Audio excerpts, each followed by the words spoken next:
Welcome to News Video Clip. Republicans were on TV all day today, desperately gaslighting the American public, trying to convince everybody that gas prices are not really going up and grocery prices aren't really going up. And if they are going up, they're really not that bad. And it's all an attempt to justify Trump's failed war in Iran, which was supposedly over weeks ago, but it's continuing today. So, first up, we have Senator Tim Scott. He's a Republican from South Carolina. And let's listen to his bullshit. Are you going to be able to message all of this, Senator, before the midterm elections? I mean, you've got to message that national security is a priority. You've also got to message your affordability calls in the face of oil prices that are up 50% in the last month. Well, they're still lower than they were under President Biden, so that's good news. Number one, yes, affordability will be solved. Number two, the gas prices are coming down. Number three, we can thank President Trump and Republicans for doing both. Senator. Okay. So he's obviously lying. Gas prices are going up. There is no affordability. The Republicans have absolutely blown it, and people are paying more at the pump and they're paying more at the grocery store. So Tim Scott is so obviously lying. And I thought it was sort of funny in the beginning because she sort of caught him off guard. You could tell he wasn't quite sure what to say. So he had to think up a lie really, really quickly. All righty, let's move on. This is Trump's energy department, and they're also going to push some more lies about gas prices and the economy. So let's roll this. Yes, we have gasoline prices today over $4 a gallon, still $1 less than they were in the Biden administration, and we're ending a 47-year conflict with Iran. So this is the road to more secure and lower long-term energy supplies, but it does mean higher prices today, probably means higher prices for a few more weeks. But I'm proud of President Trump to have the courage to take on just a growing problem with Iran, not just growing for peace and stability, but growing risk to energy resources coming out of that region. Soon they'd have nuclear weapons and a massive missile arsenal, and no one would be able to take them down. Proud of the president's actions. Does cause a few weeks of dislocation to the American economy, but we're going to get through it and get to a much better place after. Okay, so that's Energy Secretary Chris Wright laying it on really thick. He's literally parroting the Prime Minister of Israel, Netanyahu, by falsely claiming that Iran was right about to have a nuclear weapon. And then he takes it a step further by saying that President Trump is trying to end 47 years of conflict with Iran. And of course, 47 years ago, I think it's actually a little bit longer than that, was when the Iranian people overthrew the Shah of Iran. And the Shah was installed by the United States and the UK in 1953. Please fact check me on that because it's absolutely true.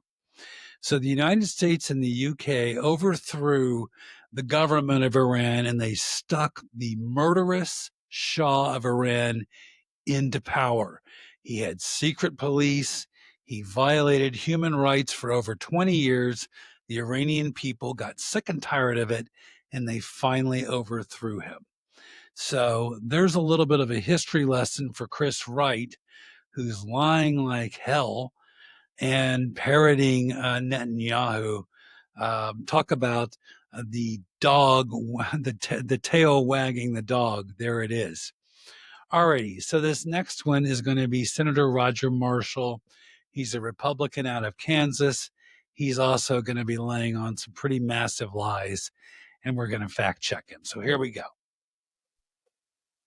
The issue of the economy in this moment. You were just home. The Senate just came back into session, talking to constituents, talking to Kansans. You relayed to Newsmax this morning a quote where you said, "I'm sorry the gas prices are going up, but help is on the way, and your national security, yes, is even more important than your pocketbook." Yeah. That is a kind of long game pitch, a rationale that I've heard from administration officials repeatedly. Like after 50 years or 47 years, the end game here is going to be much better, both for energy security, removing the terror premium on energy, for costs in general. When you talk to constituents, do they buy that? They do, Phil, and I think you nailed it when you say the long game. Kansans, of course, are big fans of President Eisenhower. He always played the long game, and he asked Americans to make sacrifices at certain times. But I would argue that if Iran ever had nuclear weapons and then they controlled the Strait of Hormuz, that gasoline would be $10 a gallon. You know, the good news, what gas in America right now is $3.14 a gallon on average. Something, no, $4.14. Forgive me, $4.14 a gallon. In Europe right now, it's $7 a gallon. So it's not great. I'm concerned about it. The good news is we're the largest oil producer in the world right now. That we're a net exporter. That people aren't standing in lines, that we're not asking to put people sweaters on or take clothes off, whatever time of the year it is. Okay, so we have Senator Marshall. Lots to unpack here. He's lying big time. As you can tell, he's pushing the same Netanyahu lie about a nuclear Iran, and then he actually warns us that Iran could take over the Strait of Hormuz, which they've already done since Trump started this war. That's the problem. So he obviously has no idea what he's talking about. And you saw him stumble when he was talking about gas prices being $3.14. Then he goes, oh no, they're $4.14. Actually, they're up to $5 and $6 in some states across this country, but he's not going to mention that. And as far as the United States exporting more oil than other countries, that's true, but that's not exactly a good thing. And this is, I'm just going to explain this very, very quickly. The United States pumps mostly domestic sweet oil. That's the clean oil, except you don't get any of that. And the reason is U.S. oil companies have crude oil refineries that they refuse to retrofit for the clean sweet oil. So that American oil gets exported overseas to other countries. Then the United States turns around and we import the dirty crude oil for our crude oil refineries. And that dirty crude oil comes from mass murderers like Vladimir Putin in Russia, also the head of Saudi Arabia, who killed an American journalist. Those are the people we have to buy crude oil from because U.S. oil corporations refuse to retrofit their refineries for clean, sweet oil that is pumped right here in the United States. So there's a little oil lesson that Senator Marshall is never going to mention. I don't know why. It's hard to believe. He's such an outright liar. Anyways, now we're going to take a look at the director of Trump's National Economic Council. And he's going to tell some whopping lies about grocery prices going down and drug prices going down. And try not to throw up as you listen to his lies over and over and over. Here we go. Certainty, though, Director Hansen, is how much that oil price shock lasts and how much it does seep into the system. Because, you know, oil can affect so much more, transportation and manufacturing, than just what you're paying at the gas pump. You're right. And we're, of course, sensitive to that. But I think that the people who are going to the grocery store right now and seeing that egg prices are almost at an all-time low understand that that's because of President Trump's policy to control the avian flu. The beef prices went way, way down because President Trump opened up imports from Argentina. And drug prices were down because of all the policies we pursued to lower drug prices.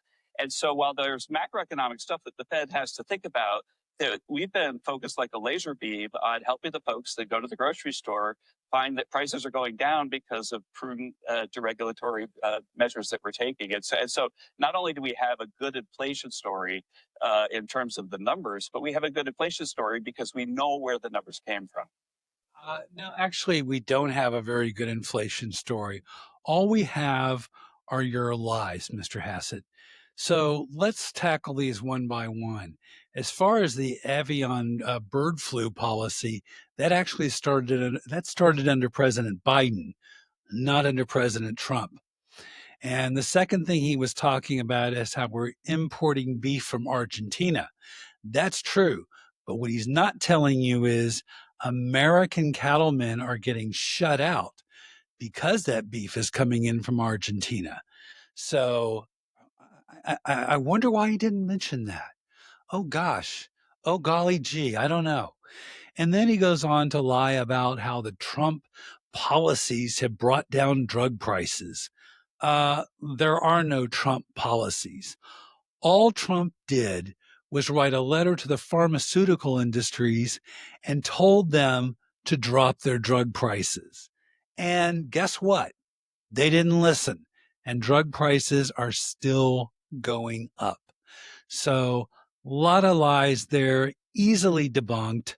And if you want to learn more about these stories, we have links right below this video. And unlike the right wing podcasters like Joe Rogan and Benny Johnson and Tim Pool, we actually back up what we say with evidence. So check out those links because we don't lie like they do. Alrighty, that's all we have for today. We'll have more news for you tomorrow.